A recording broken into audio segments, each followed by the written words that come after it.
Welcome to the Life Room Podcast. Real life, real Christians, real struggles. Our mission here is simple. Our desire is for everyone to understand how the Word of God is relevant to their lives. So each show, you will hear a short teaching, followed by a brief discussion on how that teaching relates to you in your everyday life. So share with someone and allow God's Word to come directly into your living rooms, your cars, or maybe into your office. Welcome to the Life Room.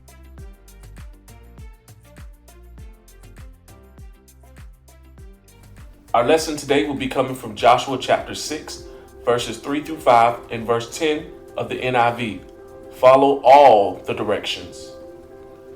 Joshua chapter 6, verses 3 through 5, and verse 10 of the NIV reads, March around the city once with all the armed men. Do this for 6 days.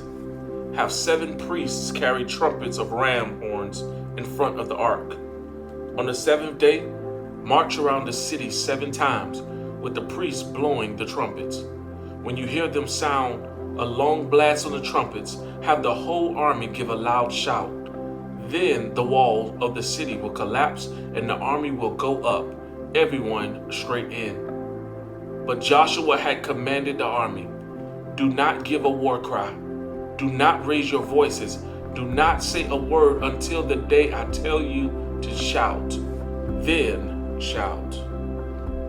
In our text today, we see the importance of hearing all of what God is saying. Jericho's walls falling is one of the most celebrated events in the Bible, but it came because of a total reliance on God and following specifically His instructions.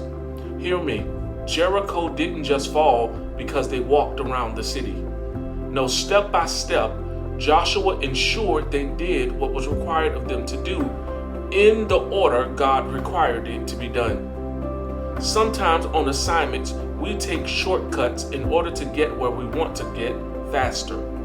We start off following directions, but oftentimes when things start moving in the right direction, we don't seek His advice as much, and we end up straying from God's plan, seeking the path to success that requires the least resistance. The issue ends up being that in our human self, we can only see what is before us. And so oftentimes we have sight, but no insight. And so our decisions are made based on what we know. But Proverbs 3 and 5 and 6 let us know to put our trust in God and lean not to our own understanding, but in all our ways acknowledge Him, and He will direct our path. Proverbs 14 and 12 lets us know that there is a way that seems right to man, but its end is the way of death. See, wisdom from God causes you to sometimes move different than those around you. Yeah, wisdom will cause you not to respond to those who antagonize you only to get a response from you. And so in our text, we see God gives Joshua some very specific instructions on how to take the city of Jericho. He tells Joshua in verse 2 that he has delivered Jericho into his hands. I declare that God is about to put your enemy before you so that they no longer hold the advantage over you. But even with God telling Joshua this in verse 2 does not mean Joshua was without responsibility. Catch this. God says, I have delivered Jericho into your hands in verse 2, and then follows it up with instructions in verse 3. I said this before, don't get so excited with the vision that you miss the instructions. Jeremiah 29 and 11, it lets us know that God has a plan for us, one that is good and not of evil. But how many of us end up on detours on our journey because we don't follow the instructions that was attached to the plans? Yeah, follow all the directions. Stop trying to assemble the vision without the instructions. This is not a bookcase. This is your life. And so in verse 3, look at what God tells Joshua. March around the city once with all the armed men and do this for 6 days. Now let me tell you, just off the first part of these instructions, everyone could not have been happy about this. Yeah, I'm sure some with the ability to fight but no vision would have been like, man, Josh, why we gotta march around the city? Let's just go straight in there and attack them. Yeah, I know I said Josh, because the truth is, sometimes when people disagree with your plan as a leader, they look to discredit you. And one of the ways they do it is by disrespecting you. And so you're no longer Joshua, you're Josh. See, let's be honest, Joshua was not David. He was not this incredible warrior who they wrote songs about, but he was a great military leader because his ability to depend on God. And so Joshua was likely leading people who had better military strategies than him. But don't confuse strategy with wisdom. Don't get me wrong, you need strategy, but strategy without God is not a good plan. Many of the armies that the Israelites had to face on their way to the promised land were bigger than them. Yeah, they were more advanced than them. They had fortified cities as their defense. But I will take strategy and God over just strategy. In verse 4, God tells Joshua, have 7 priests to carry trumpets of ram horns in front of the ark. This was hard work.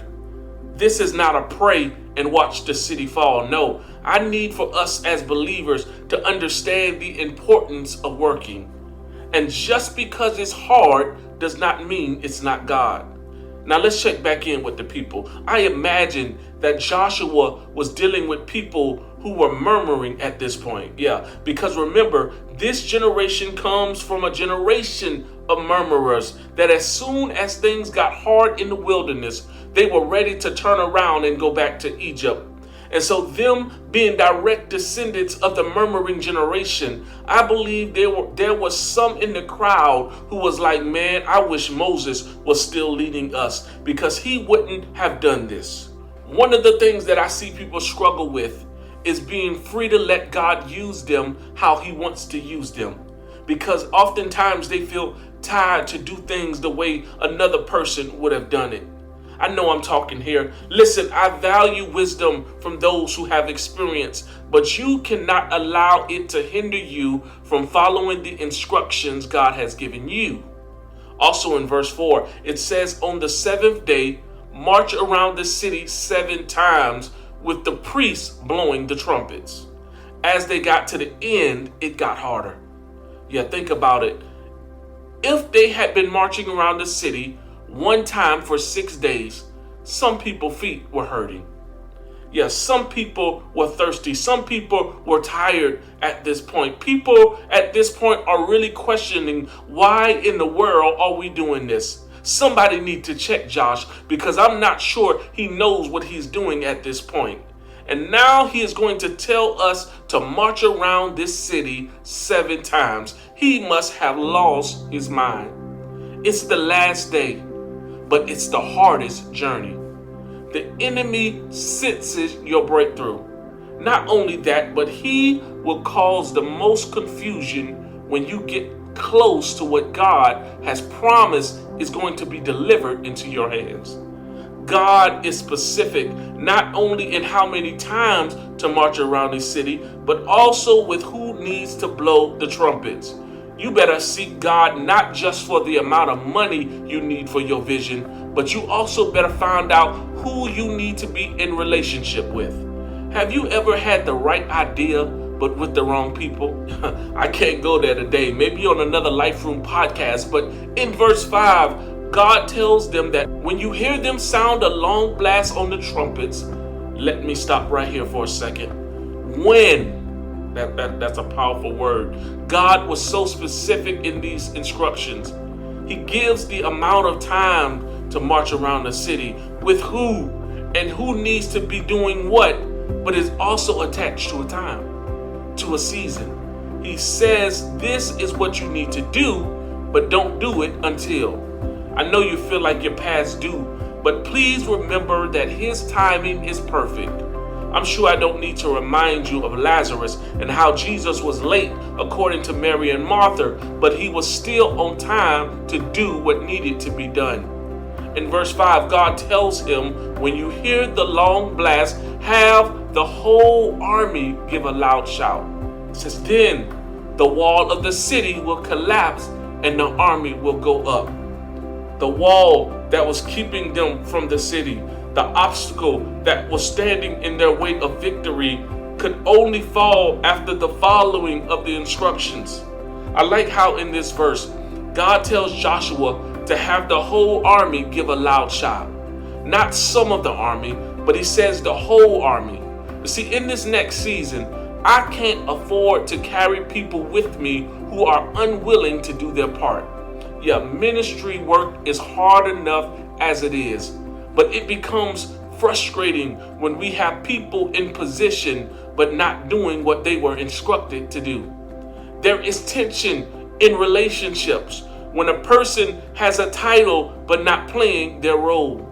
Yeah, you have frustration in the workplace when people have the title of leader but are unwilling to lead by example. Listen, I love you, but I can't continue to carry you because it's frustrating me. See, Moses got mad and missed the promised land because he was frustrated with the people. Stop getting frustrated doing the work God instructed you to have others to do. Don't mind me, because I promise I'm preaching to myself. And so Joshua begins to give the people the instructions exactly how God gave them to him.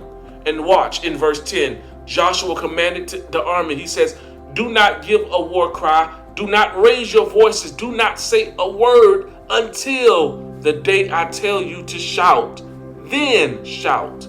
As a good leader, Joshua understands that it's in our nature to look for shortcuts. And so he makes sure to emphasize the instructions and that they are fully understood so that they can be followed. Yeah, that's what we have to make sure that we're doing now. We have to make sure that the principles are fully understood so that they can be applied in real life. And we know from the scriptures that the walls of Jericho did fall because the people followed the instructions precisely as God advised. Ask yourself a question. What would have happened if they only followed part of the instructions? What if they had stopped after walking around the city on the third day? It was tiring for sure. So it would have been easy to say, we did most of what God asked us to do. How would your life be different if you followed all of God's instructions?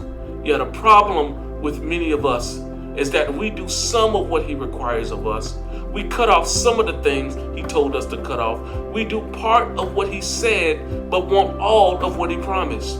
And God's grace, if I can be honest, has been so good to me that he has given me what I haven't deserved. He has given me what I haven't earned. But if we are not careful, we can allow this same grace to put us in position where we become comfortable following only part of his instructions. I encourage you today to follow all of God's instructions and watch every Jericho in your life begin to fall.